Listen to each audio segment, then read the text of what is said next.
With hundreds and hundreds of comics containing tales of supervillains trying and failing to kill heroes, it's all too easy for comic readers to become conditioned and expect their heroes to survive. Much like Thanos, it's inevitable that after reading countless issues of your favorite do-gooder escaping death's clutches, it starts to feel like their plot armor is so thick that there's no way they could actually be killed. This is why it's absolutely crucial that there are occasions in which a hero's nemesis does actually kill them, as, well, it's something you just don't expect. While even death has a habit of not lasting long in comic book universes, seeing seemingly invincible characters like Batman and Thor slip up and be murdered always feels like something special, even if you know it isn't a permanent affair. So, in the spirit of things dying, I guess, I'm Ewan, this is What Culture Comics, and here are 10 comic book villains who killed their greatest rival. Number 10, Lex Luthor kills Superman. Superman number 149. In a comic that precluded the hero's famous defeat at the hands of Doomsday, Superman number 149 sees Luthor accomplish a rare feat, by actually managing to take down the Man of Steel for good. After spending what is suggested to be years of time gaining Superman's trust, Lex convinces the spaceman that his life is under threat, and that the only way he can be safe is if the hero helps him build a space station that nobody else can access. Ever the kind soul, Kent agrees and inadvertently builds his own death trap,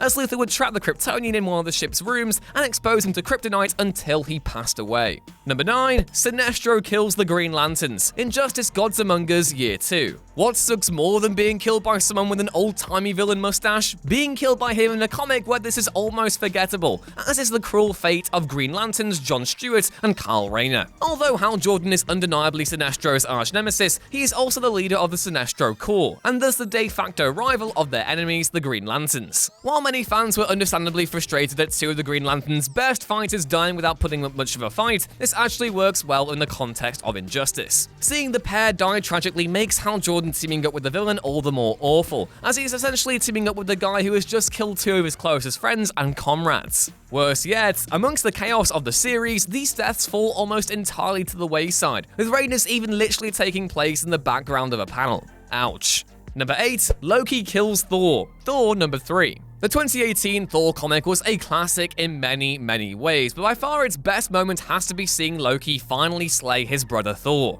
Although this initially sounds totally dark, the case is actually anything but. When the pair realize that, in order to save the realms, they need the assistance of the warriors who inhabit Valhalla, it quickly becomes clear that Thor will have to go, as Loki is banned from ever stepping foot there. As such, Loki stabs Thor, in an unusually acceptable stabbing it must be said, as the pair have agreed that this has to happen in order to save the world. While this isn't the only time that Loki has killed his older brother, it is perhaps the most entertaining time this happens, as it shows that the pair's sibling rivalry and brotherly love are inextricably intertwined. Number 7, the Green Goblin kills Spider-Man. Ultimate Spider-Man number 160. In the final issue of Ultimate Spider-Man, Norman Osborn finally manages what we never thought would be possible, ending the life of his long-suffering enemy, Peter Parker. The fight initially appears to be going in Spider-Man's favor, as the web-slinger manages to beat down the hulking monster every time, even crushing him under a huge truck. When the Goblin doesn't get up, it genuinely appears as though the death of Spider-Man comic may actually turn out just fine.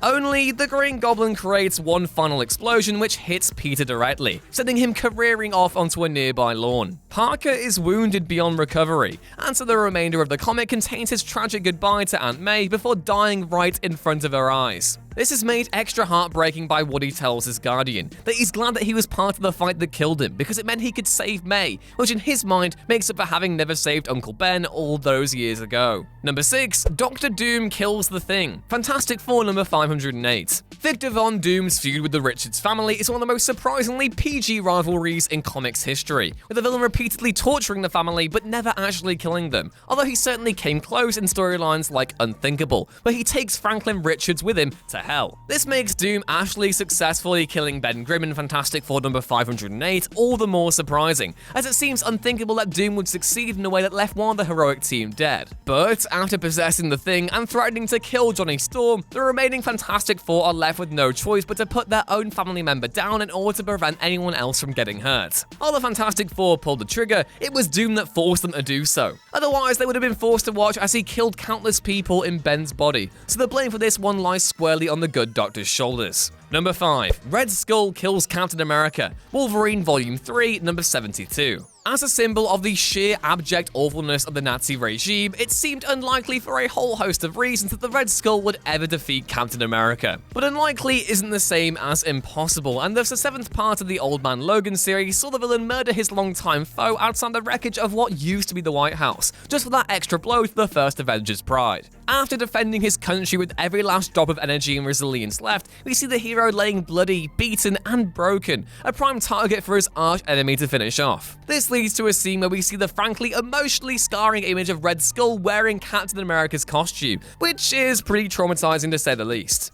Number 4, Dr. Octopus kills Spider-Man, Amazing Spider-Man number 700. In one of the most brutal murders of recent history, the Amazing Spider-Man number 700 culminated in one of Doc Ock's harshest plots, which involved swapping bodies with Spider-Man himself. While this initially doesn't sound too bad, Doc's body was on the cusp of death when this plan unfolds, leaving Peter trapped in the old man's fast-failing body, unable to do anything as his own body shuts down. Only Peter refuses to give up, dragging his new frail form halfway across New York to fight Doc Ock, only to instead die in his arms, having given Otto all of his memories of being Spider-Man. While it's exactly as heartbreaking as you'd expect, it also has a surprisingly profound impact on the Body Snatcher, as Otto goes on to be a far more heroic figure than you'd ever expected in the superior Spider-Man series. Number 3, Doomsday kills Superman, the death of Superman. The funny thing about Superman is that even in a comic explicitly called The Death of Superman, a small part of you still genuinely thinks that the hero has to come out unscathed. Sadly, the Man of Steel is not only defeated, but killed by Doomsday in the series, marking what is perhaps the most iconic superhero death to date in the world of comics, which is made doubly impressive by the fact that Doomsday manages to kill the hero in literally his first ever appearance in comics, with everything that came after it feeling almost like a letdown for just how intense his initial moments on the page managed to be. Death of Superman is semi-famous for having an insanely long fight scene between the two, which easily lasts around 100 pages, but manages to somehow be action-packed and engaging at the same time. Not every famous comic is entirely deserving of its popularity, but The Death of Superman is deserving of its fame and more for its punchy yet emotional storyline, and for the impact it had on the industry for years to come. Number 2, Bullseye kills Daredevil, Daredevil End of Days. In perhaps the most underrated murder of a hero in comics history, Bullseye's gory, drawn-out destruction of the Man Without Fear in End of Days goes a significant way towards making the series one of the best Daredevil comics around, as well as one of the most heartbreaking I've ever read. With so many superhero deaths feeling abrupt, the visceral 2-hour brawl the pair engage in feels all the more dramatic, exemplified by its climax, where Bullseye shoves one of Daredevil's batons straight through his head, in a moment that made my whole brain cry with anguish. This death is doubly underrated for how effectively it sets up the plot. Instead of just being a dramatic moment at the end of the series, End of Days uses this exchange to set up a mystery that we watch both Ben Urich and Bullseye himself try to solve. As Daredevil's final word, Mapone leads each on a trail through Hell's Kitchen to try and uncover the truth. A death that is both absolutely shocking and concludes Brian Bendis' stint on The Man Without Fear. You can't get much better. And number 1, Joker kills Batman, Emperor Joker / Endgame. While there have been many stories where Joker has been under the impression he's killed Batman, these stories almost always involve the Dark Knight surviving in one way or another.